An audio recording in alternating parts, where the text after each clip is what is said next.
बड़ी चुनौती आती है तकनीक की, जिसका तोड़ बिल्डर्स ने विदेशी कंपनियों से करार करके निकाला है।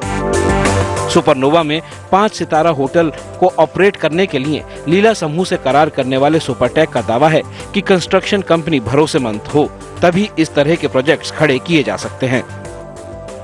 हाई राइज को अनाउंस करना तो बहुत आसान होता है, लेकिन उसको बनाना उतना डिफिकल्ट होता है। जैसे कि मैं आपको बताता हूँ कि हम लोगों ने ये अनाउंस किया, उसके साथ साथ हमको उस हिसाब से इंफ्रास्ट्रक्चर क्रिएट करना है। जैसे कि हमको एक कॉन्ट्रैक्टर अपॉइंट करना है, we have to hire a contractor जो इस प्रोजेक्ट को बना सकें।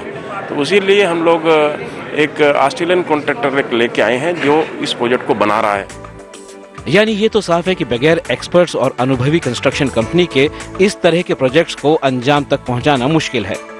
वैसे तो 100 मीटर से ज्यादा ऊंचाई इमारत भी हाई राइज की कैटेगरी में शुमार हो जाती है। दुनिया के 5 बड़े शहरों की बात करें तो हांगकांग में 2354 इमारतों की ऊंचाई 100 मीटर से ज्यादा है। मुंबई में 118 हाई राइज हैं, न्यूयॉर्क में 794 हाई राइज हैं, तो कोलकाता में इस तरह की 11 इमारतें हैं। टोक्यो में 556 हाई राइज हैं और हैदराबाद में 8 इमारतों ने इतनी ऊंचाई को छुआ है। शंघाई में 430 हाई राइज हैं, तो बेंगलुरु में 6 हाई राइज हैं। दुबई में 403 इमारतों को हाई राइज का दर्जा हासिल है, तो कोची में 6 हाई राइज हैं। इस लिस्ट को देखकर जाहिर होता है कि दिल्ली एनसीआर को अभी कितना लंबा सफर तय करना है।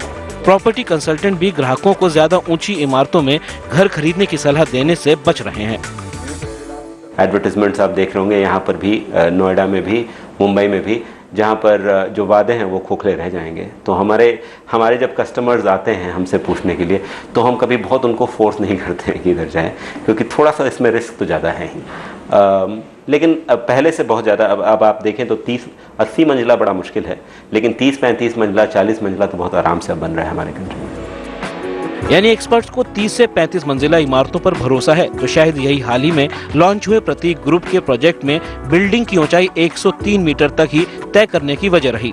यानी प्रोजेक्ट बनाकर तैयार हो जाए, इसके लिए जरूरत है कि तकनीक के साथ ही पैसे की, जिसके लिए कंपनी ने निवेशकों की एंट्री बैन करने का इंतजाम कर लिया है।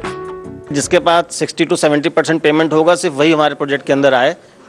ऐसा नहीं है कि पैसा कम है कल बढ़ जाएगा बेचने के लिए, तो ऐसा हमें डिस्करेज करने के लिए, इन्वेस्टर डिस्करेज हो और एंड यूजर जो है वो उसको लेने के लिए कैटेगरी। साफ है कि दिल्ली एनसीआर में बिल्डिंग की ऊंचाई बढ़ेगी, लेकिन वो वाकई बढ़ जाए, यानी इस तरह के प्रोजेक्ट का सपना साकार हो जाए, इसके लिए कड़ी मेहनत करने की जरूरत है।